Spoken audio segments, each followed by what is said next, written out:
What's going on, everybody, and welcome back to the Deep Drive in the Left Field podcast. My name is Jack. You can find me on Instagram and Twitter at @LWNerds. I'm here with my co-host James. You can find him on Twitter at James Valentinas, and Ryan. You can find him on Twitter at Ryan Garcia ESM. In today's podcast, we're going to be going over our right field rankings. So we'll do our top 10. Again, the way we do this is a cumulative ranking. So we have our top 10 that we kind of compile between the three of us. Then we each talk about each position and where we ranked our guys. So I think we just get started with number 10. Number 10, we have Corbin Carroll of the Arizona Diamondbacks. He had a bit of a look last year. He looked great. He's going to be great this year. Again, Carroll at top 10 might even be a little conservative. The defense is going to be really good. The base range is going to be really good. Obviously, the power is not like up there with the top prospects, but he still does have quite a bit of power. He's a great player, great all-around player. He's a guy, that I would not be surprised to see in our top 25 players at the end of the year. Like that's how good this guy is. I'd be surprised personally a little bit, but I wouldn't be that surprised. Like it's not out of the realm of possibilities by any means. He's a really good player. Diamondbacks locked him up for a long time. He'll be there for a long time. I personally had Carroll at 10 as well, so this lines up. Ryan, where'd you have Carroll on your list, and how do you feel about his outlook for 2023? Yeah, so Corbin Carroll is someone that, as you mentioned, it feels like he's one of these guys on this list that are going to have kind of the most upward mobility. I think as we kind of go through this list and talk about different guys, I think our viewers at home will kind of be able to pick up who's going to move up and who's going to move down this list most likely. I had him at 7. I was really high on him. I think he's a really good right fielder. And as you mentioned, all the tools, defense, base running are going to be elite. So, you kind of have a high floor player there, even though it's at a position that isn't that defensively valuable. And the bat, right? The bat is really good. I think we're looking at a guy who's going to give you good offense year to year, even if it's just a 115 to 120 WRC plus. I still think he's kind of a shoe-in to be a 4-WAR player. And I like the base running, the on base skills. I like the ability to make contact at least a league average rate. And at least in terms of raw power, yes, you're right. He's not like overly impressive, but in terms of game power at the minor league level and a little bit at the major league level, he's been able to excel. So I imagine that we're going to continue to see that. And he's a fast guy playing in, Arizona. That's a pretty good place for triples. I think we're looking at a guy who's going to lead the league in triples and probably give you a 4 to 5 WAR year. And James. Yeah, I mean, there's not really that much to say about Carroll. It's a little interesting. Like I know people are gonna complain that he's played 32 MLB games, whatever. He played well when he played last year, and he's the number 2 prospect in the entire league for a reason, right? He does everything well. He's young. They signed an 8-year, $111 million deal, which basically just takes out all of his team control anyways, plus I think 1 year. Right, it's normally 7, now it's 8, so not a huge like it sounds like a lot more than it is. Would be 6, plus there's 2 team options, I believe. At the end, There's what been, are they like? What are they like $35 million team options? Can at least get up to 134, I believe, and because this year would be 6 because he started last year, so it would be basically you're buying out 2 extra years of arbitration right now, and if the team option gets exercised, it would be 3. I'm pretty sure that's correct. So okay. It's actually good. Yeah, so it's a club option in 31. So only one club option, 28 million. Yeah, but there you go. It's still 9 years technically, assuming Carroll plays the way he does, and he's definitely going to be pick that up. So right. Yeah, I mean, elite speed, elite defense, and a great bat. Like there's not really much else you can ask for. I think he probably should profile as a center fielder, you would assume, right? With 80 grade speed, but I think he's gonna play right this year. I'm not fully sure what the Diamondbacks plan is. Yeah, he's gonna play. He's gonna play one of the corners. Yeah, so I mean, I don't really have much else to say. All right, let's move to number 9 here. We have New York Mets right fielder Starling Marte. Marte was really good last year. Mets signed him as a free agent, 4 years, $64 million. I like to pick up at the time, and playing right field makes his value probably better because he's not very good in center field. Pretty solid in right field, I believe. He's very fast. His age is getting up there, though, so you're hoping he doesn't lose any of that speed. He's got some in-game power similar to Carroll. Good bat-to-ball skills. He's just a good player overall. I personally also had it at 9, so it works out here. I agree with the list.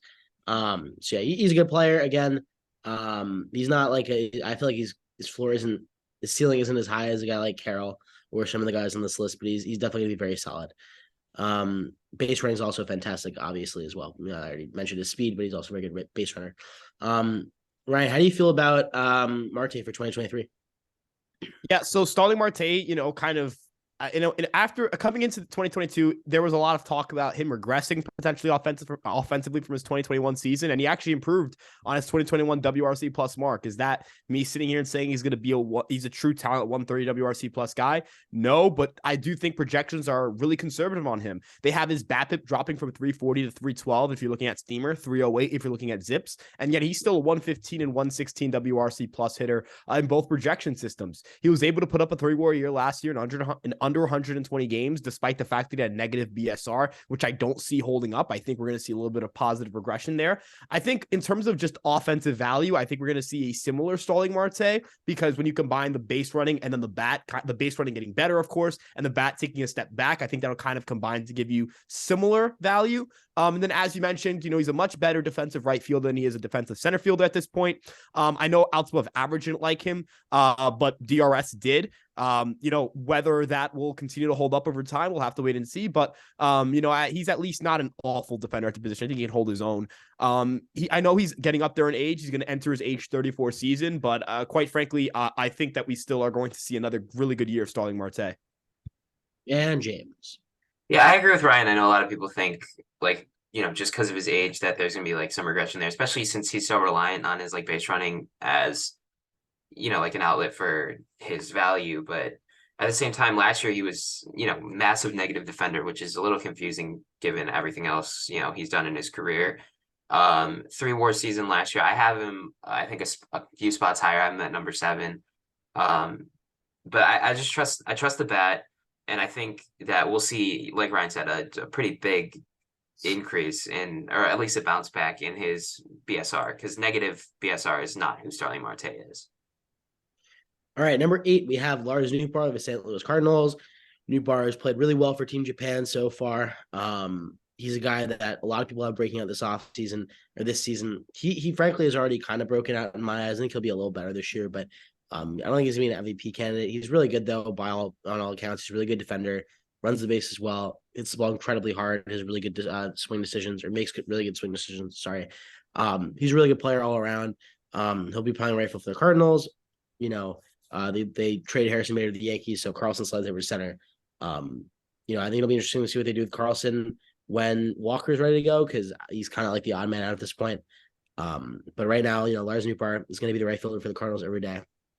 Bat speed, one of the fastest bat speeds in the league. That helps a lot with exit velocities and whatnot, and it reflects pretty well considering he hits the ball really hard. I had Nootbaar a spot ahead. I had him at 7, but I think it's pretty reasonable. Ryan, your thoughts? Yeah, I had Lars Nootbaar as my number 8 right fielder, and quite frankly, he's a really good player. I talked about this with Carol with upward mobility on this list, and I view Lars Nootbaar as one of those guys as well. 2022, as you mentioned, was a huge year for Nootbaar. 125 WRC plus, hitting the ball hard, great swing decisions, really good defender, really good base runner, is going to be able to play you all 3 outfield spots really well. So that should help the Cardinals. As you mentioned, there's Carlson, Jordan Walker's probably going to be involved in there, Alec Burleson, Tyler O'Neill. There's so many outfielders there that he's going to probably have to move around as guys get hurt, as the Cardinals kind of try to figure things out in their outfield alignment. But man, Lars Nootbaar, I really think we could be looking at a player who's one of the premier position players in all of baseball. I'm saying I don't think he's going to win an MVP this year or anything like that, but I do think he's going to finish top 20 in FWAR. If I had to say one of the better outcomes for him, not necessarily his ceiling, but what would be an ideal outcome, I think that's certainly in the cards. I'm really high on Lars Nootbaar going into next year. I just couldn't put him above certain guys ahead of him. All right, and James. Yeah, I mean, Nootbaar's been playing great recently for Japan. I think last year had a great year, right? 125 WRC plus, 2.7 F4. I don't know about top 20. I think that's probably a lot, a pretty big stretch there. I don't know. I think I'm a little lower on him than the general consensus, or you guys for sure. I have him at 10. You guys have him at 7 and 8. I mean, not a huge difference. I just don't. I don't know. He kind of came out of nowhere last year, right? He was a 35 FE prospect, but he had a great year last year. 125 WRC plus, like I said. He can hit. The average is really low, but you know, he's another one of those guys, and I feel like we said this a lot when we are going over the outfielders and especially middle infielders, where they're just like they're good hitters, they're good runners, and they're good defenders, but they're not like great at anything. And I think that Nootbaar is one of those guys who can kind of bring a lot for you, but nothing, you know, like nothing special. All right. All right. At number 7, we have Chicago Cubs right fielder Seiya Suzuki. Suzuki came over in Japan last year. He was a little hurt, but he played pretty well when he played. I would expect definitely a leap this year, though. I personally had him at number 8, a spot below Nootbaar. Nothing crazy, though. Again, both are pretty reasonable. You know, he's pretty solid all around. The defense is okay. The offense is kind of where you're going to make your money. Obviously, right field defensive value is not that important. I mean, it's important, but it's not crazy important. So you can kind of live with not lackluster, but like not elite defense out there. Like if the strength's about, obviously it's really fine.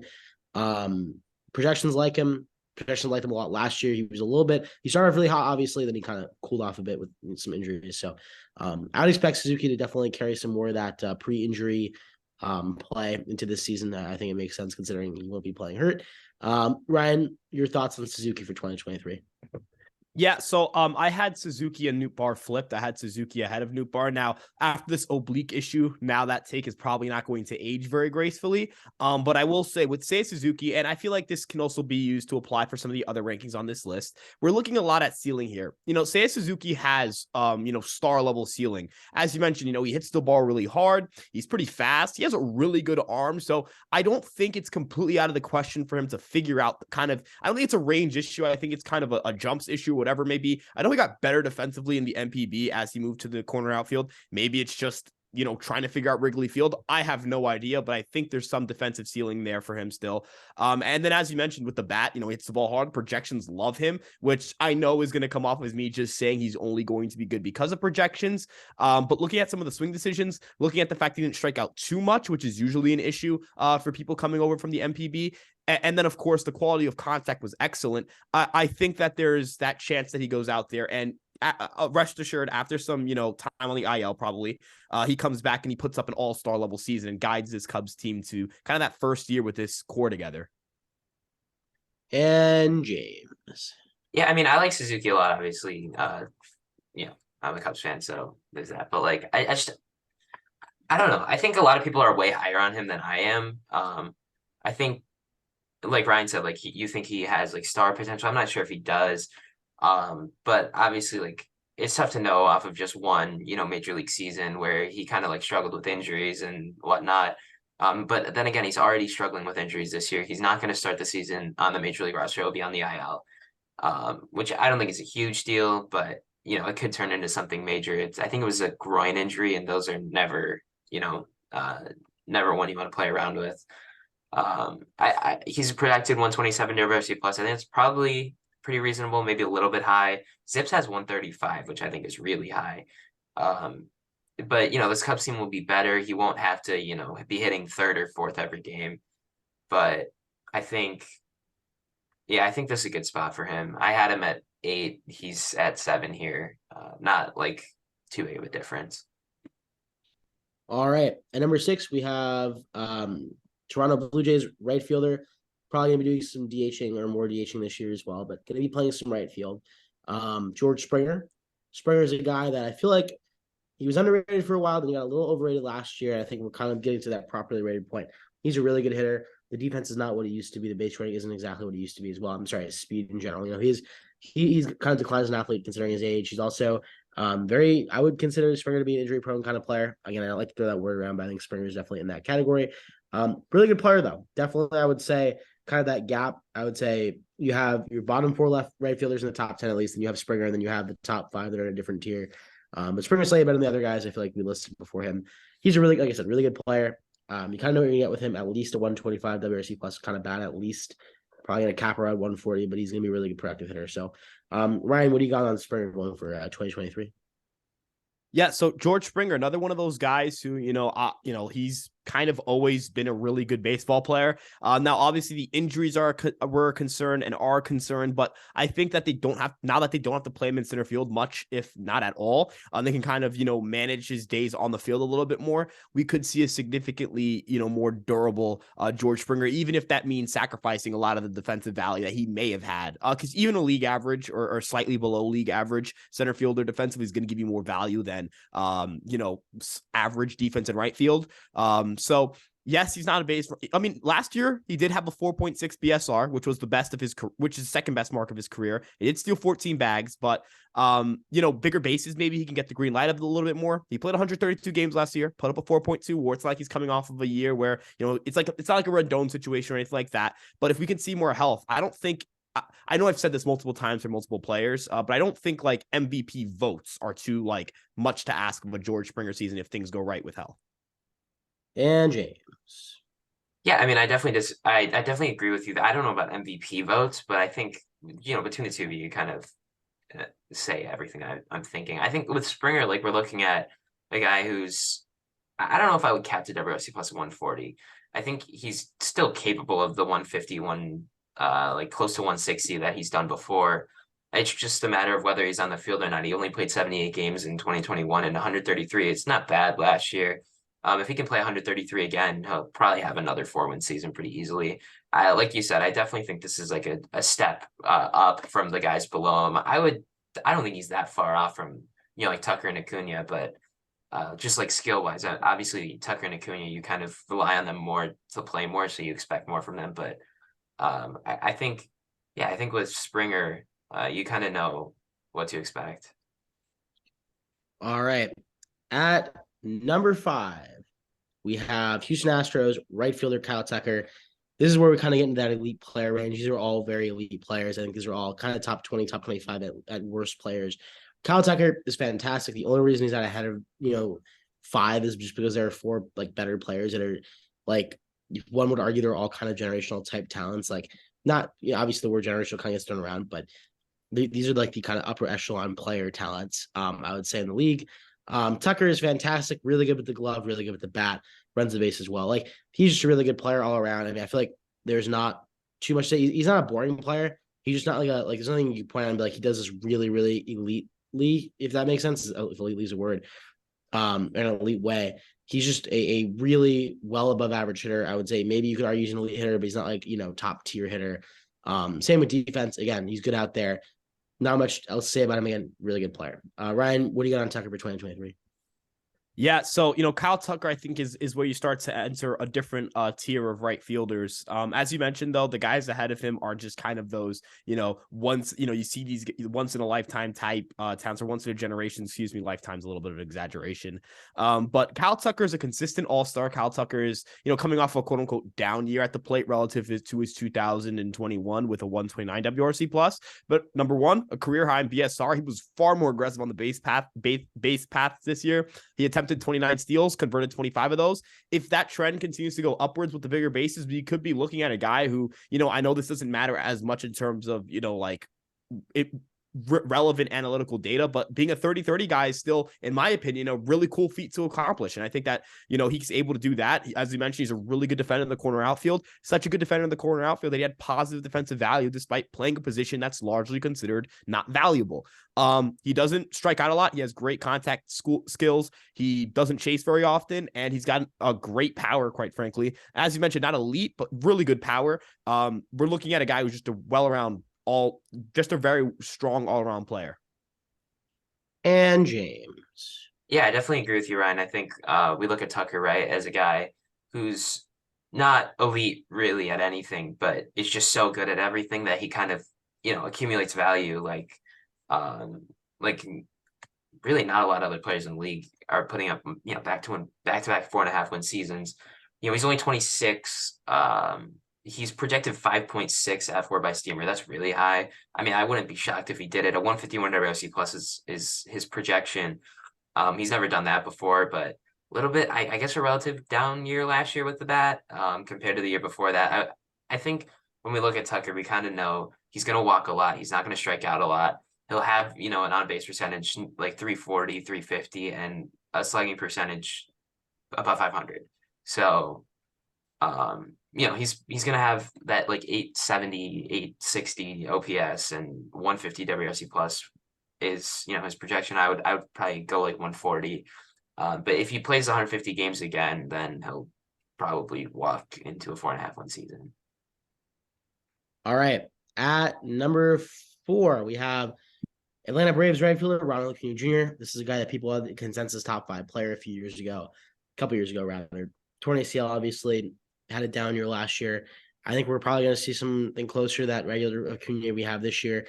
Coming off that second year removed from ACL injury, usually people are kind of better. They trust it more. Obviously, Acuna relies on athleticism in right field. Defensively, he's not bad.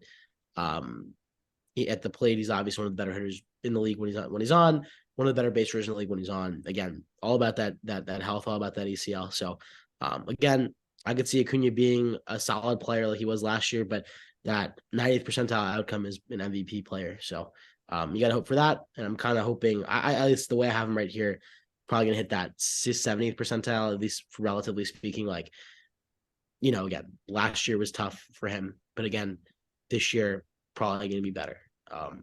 But we'll see. I think Acuna is probably one of the more interesting players to watch at the season, just because the kind of range of outcomes. Ryan, what do you have for Acuna for 2023? Yeah, so Ronald Acuna Jr. is someone that, as you mentioned, stock kind of fell a little bit just because of a down year. We're looking at a player who, I know is coming off an ACL injury, but still, he really pushed his knee last year because he attempted 40 stolen bases. I don't think we're going to see a Ronald Acuna Jr. that decides he doesn't want to run or be a dynamic player anymore. Now his days as center fielder are probably, gone. I mean, not only is Michael Harris found, but as you mentioned, you want to preserve his health. I think he's someone who can see kind of a return to career norms and defensive value. Obviously, you want him to elevate the ball more. He struggled with that last year. I don't think that's something that's too much to ask of him in terms of fixing things. His max exit velocity, his hard hit rates, they weren't too far off from what they were in years past. I think it's just a matter of finding some sort of consistency once again with the bat. This is a dynamic talent. This is an elite talent. And I would not start selling stock on him just yet. And James. Yeah, I mean, I think Acuna, I think a lot of people are too low on him coming into this year. Like you said, the 90th percentile outcome is an MVP candidate. I mean, I feel like you can make an argument here that like the 70th percentile outcome is an MVP candidate.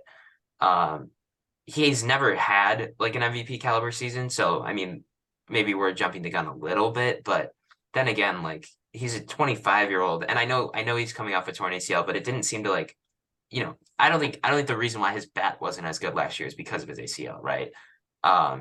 He still was an elite base runner. The defense was really bad. I mean, maybe the second year you'd assume a little bit better, but even if it's not, Acuna's value with his glove in his leg, his bat in his legs will make up for any glove issues that, prevail. All right. Number 3, we have Mookie Betts of the Los Angeles Dodgers. Again, Mookie Betts is a generational player. He's going to be a first ballot Hall of Famer easily, probably unanimous, hopefully. Definitely deserves to be. He's at 3. Why? Because the 2 players ahead of him, one is probably the best hitting talent we've seen in quite a while. And the second is a guy who just put up 11 wins. So it's really tough. Again, Betts anywhere from 15 to, I would say, 7 in terms of players in the league. Definitely top 3 right fielder. He's a really good player. I mean, there's really nothing like he does everything well, runs the bases really well, plays really good defense, elite offensive player, in terms of his base running plus his hitting ability. He comes in number 3 for me as well. Ryan, what do you got on Betts for 2023? Yeah, so Mookie Betts, just a guy who's elite at defense, elite at base running, and an elite hitter. We're entering that tier of guys who are, there are no question marks. There are no, well, if this happens, well, if that happens, there is. These guys are in, when you're looking at, betting odds, when you're looking at, people picking MVP guys, or these are the guys we're talking about. These are the guys that are heavily involved in that discussion. And Mookie Betts being, not being the best right fielder in baseball isn't a knock on his talent, right? It's not at all a knock on his talent. This position just gets super loaded at the top. Betts is a guy who's going to be an inner circle Hall of Famer. He's one of the greatest players I'll ever get to watch. And, it's crazy that he's in his 30s and he's still, a generational talent. And James. I think 7 through 15 is crazy. Just gonna put that out there. 15. If you rank Mookie Betts at 15, the best players in baseball. I don't know what you're doing, but I had Betts above Soto here. I have him at number 2, but yeah, like Betts had I think underrated year last year. I don't know if you can say that, but he had a 6.6 WAR season, 144 WRC plus, great, elite glove, right? And elite speed. So I don't know. I think when you look at Betts, you expect 6 wins, and if you get 8 or 9, it wouldn't be surprising at all. All right. Let's move on to number 2. We have Juan Soto. Now, the San Diego Padres got traded at the deadline, obviously, last year, one of the bigger trades we've seen recently. Soto, generational hitting talent. The defense is suspect, right? The defense was not good last year. It was really good the year before, not good last year. But again, he's a generational hitting talent, so you kind of with it. That's why I have him at 2 personally. I have him above Trout personally. I'm really high on Soto. I think it's very clear that last year was probably a 10th percentile outcome for him. And that's like not a terrible season. Like he's going to probably be one of the front runners for MVP. He's just that good of a player. And I'm banking on his upside of being that good of a player. Ryan, where do you have Soto coming into the year and what do you send him now? Yeah, so I infamously had Juan Soto ahead of Mike Trout and everyone else as the best player in baseball coming into last year. And that's not what happened, right? Am I sitting here and saying that Juan Soto is not the player he was last year or that he's not a good player anymore or anything like that? Absolutely not. But I think I'm going to take it a step back for a little bit until I see defensive consistency, because that does affect your WAR ceiling. That's what it did for him last year. And I'm going to say that he is an elite, generational talent, but I don't think he's the best player in baseball. I had him second on my right field list. Do I think that he is do I think I could be, trying to be careful now with Soto? Sure. I totally see him winning the NL MVP because he's just that good, but I just see, it's just like we're in that tier where everyone is so damn good that even a slight knock to your game could cost you a spot on the list. And James. I mean, what is there to say about Soto? I think if we're ranking the best hitters in baseball just with the bat, Soto's number 1. I think he's the best hitter in baseball. The defense is really concerning. Like we've seen, it was only an 18 WRC plus draft, which I say only 18, but like when you're up at like 160, that's a huge difference. But 160 to 145, whatever. He underperformed his xWOBA by 25 points. I would definitely assume like this is like the worst season of Soto's career, right? And I think there's a really good chance that it's the worst season we see from him in 10 years. But 2 years ago, he had a 7 WAR, last year 3.8. He's projected 7.2 by Steamer. He's projected, and projections are normally very conservative, at 173 WRC plus by Steamer, and like 168 by depth charts. And so like, the general consensus here is that this guy is a true talent, 170 WRC plus hitter, which is ridiculous. I mean, like, there's not really much else to say. I think when you look at Soto next year, again, like, it's not like Betts, and the difference for me between Soto and Betts and why I put Betts above Soto is that I think the floor is so much higher with Betts, because that if he plays 150 games, he'll give you, 5.5, 6 wins. Soto played 150 games last year, but his glove was so bad that it held him back. Like a negative 17 defensive value is just awful. Like there's really no beating around the bush there. It's just bad.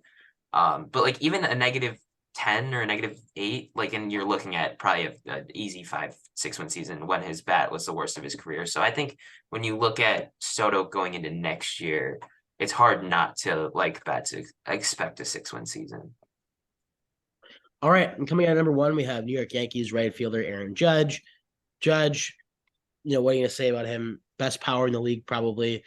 Really solid defense out there on right field. Runs the bases at a fine rate.